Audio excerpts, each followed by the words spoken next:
their gold reserves. That is all those proceeds are just in exchange to protect. From what, 90% of Burkina Faso's oil, and some are saying it's not true, that is just false information. Diverting its 4 billion gold reserves to sustain his military rule rather than for public welfare. You've heard the threats and headlines, but what you haven't heard is what happened in the first 5 hours after the ultimatum. In this video, we'll take you inside Traoré's war room, hear the words he used to unite a nation, and watch as Burkina Faso transformed from a target to the symbol of Africa's resource sovereignty. The countdown began at midnight. The question is, what can you achieve before the clock runs out? Before we move on, I would like you to subscribe to the channel and like the video. The corridors of the presidential compound felt heavier than usual. Just after midnight, a convoy of unmarked vehicles had arrived, their occupants ushered in without announcement. Inside the circular war room, every seat was filled, yet the air carried a strange, pressing quiet. Papers were stacked but untouched. Coffee cups sat cooling on the table.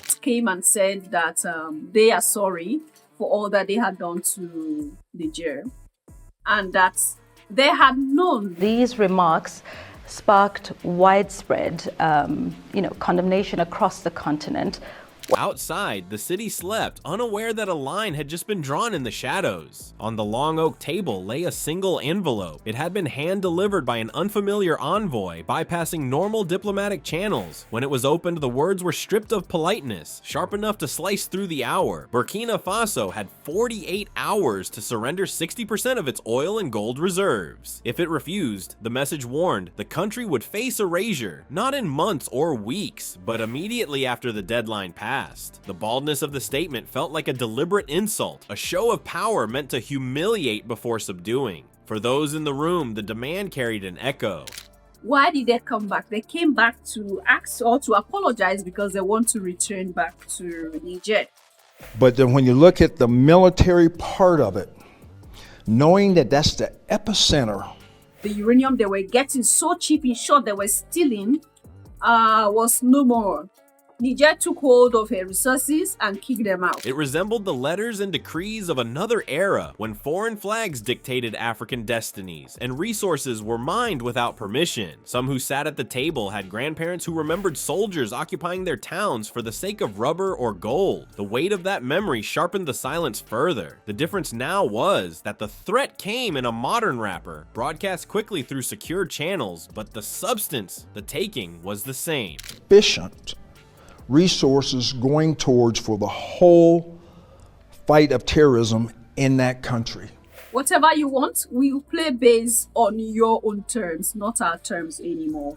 This was what Macron and his cohorts came to say to President Ibrahim Traoré sat at the head of the table, his hands resting flat, his gaze fixed on nothing and everything at once. He did not rush to speak. He allowed the words to settle, their meaning unfolding in layers. In past decades, many African leaders had faced similar ultimatums and chosen to sign away land, mines, or oil fields in exchange for avoiding war. History showed that compliance could keep the lights on for a while, but at the price of placing the country's keys in someone else's hands forever. Around him, advisors were not of one mind. One hardened security chief stood ready to draft a reply, signifying cautious agreement, hoping to buy time and save lives. Across from him, a younger minister declared that to accept even once would make them subjects for a century. Between these poles, others wavered, fear rising not only for the capital, but for the villages far from its walls, the people who might bear the cost of defiance in ways no official could control. Yet the president's stillness carried its own message. He knew this decision would not only seal the future of his own borders, it would ripple outward, offering either a precedent or a warning for the continent. Recognition of that gave the moment an even sharper edge. Africa's leaders were watching, so were its people, and so without calling for a vote, he spoke to the chief of security, locked down every oil well, every gold mine. No shipments in or out, no digital access that could be hijacked or compromised. If sabotage came, it would have to happen on the ground. Respect to,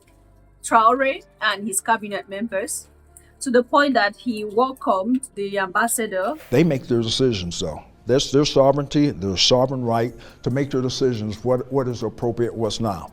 And we were all aware that it was by his own instructions because he's the president of the United States of America. The order swept through military and civilian channels within the hour, technical teams sealing systems that had not gone offline in decades. On maps in the operations center, red markers lit up the country's richest grounds, now under reinforced guard. Somewhere beyond the compound's heavy doors, the first murmurs of this defiance began to reach the street. The deadline still ticked away, but the first move had been made, and far beyond West Africa's borders, eyes were now fixed on Ouagadougou, waiting for what would come next. The screen came to life without music or ceremony. No podium, no lavish stage. Just Ibrahim Traoré seated at a simple desk, the national flag standing to his right. The lighting was neutral, casting no shadows to hide behind. It was the kind of scene that left the viewer with nowhere to look except into the eyes of the man speaking. He leaned slightly forward, shoulders squared, gaze fixed on the lens. Each word came slowly, measured, as though he knew they would be replayed far beyond this moment. Decisions who their resources go to for military support. That's their sovereign right.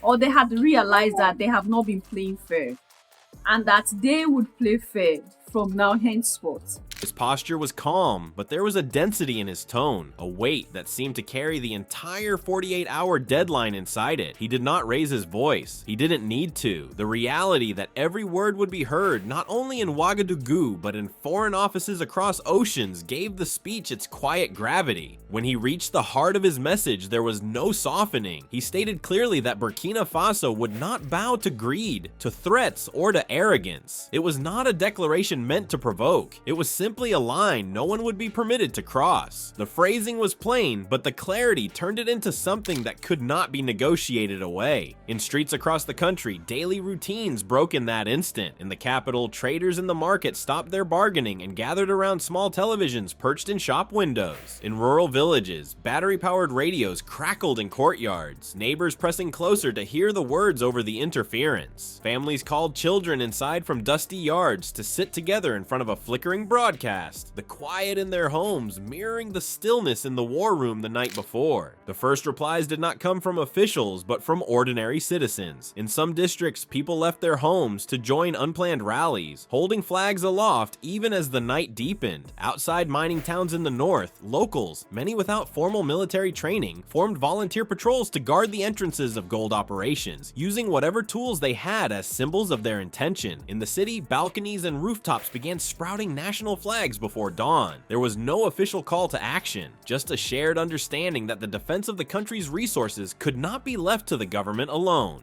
It has. Just look at the numbers of attacks. It really has, since 2022. I've been tracking this since I took command. General Langley went to Burkina Faso and accused Ibrahim Traoré of, taking advantage of the gold resources. But I wanted to illuminate that it's going in the wrong direction now. ISIS is getting stronger. The broadcast shifted the shape of the ultimatum itself. What had been framed as a race against time now became a collective act of resistance. Fear began to take on a different form. It was not the fear of being attacked, but of failing to stand firm when it mattered. In conversations after the speech, people spoke less about the consequences of defiance and more about how to prepare for them. The deadline was still there, but it was no longer the only clock ticking. Burkina Faso had begun keeping its own time. Beyond its borders, allies and rivals alike would have to see this for what it was, a refusal to be managed through blunt force. It was almost certain that the external pressure would shift, moving from open threats to quieter, more calculated forms. Economic disruptions, covert destabilization, attempts to fracture the unity now forming. The change in tone would be subtle, but the intent would remain the same. By the end of the day, one sentence from the speech had broken loose from the broadcast and spread across phone screens throughout West Africa. From 90% of Burkina Faso's oil, and some are saying it's not true, that it's just false information. Diverting its 4 billion gold reserves to sustain his military rule rather than for public welfare.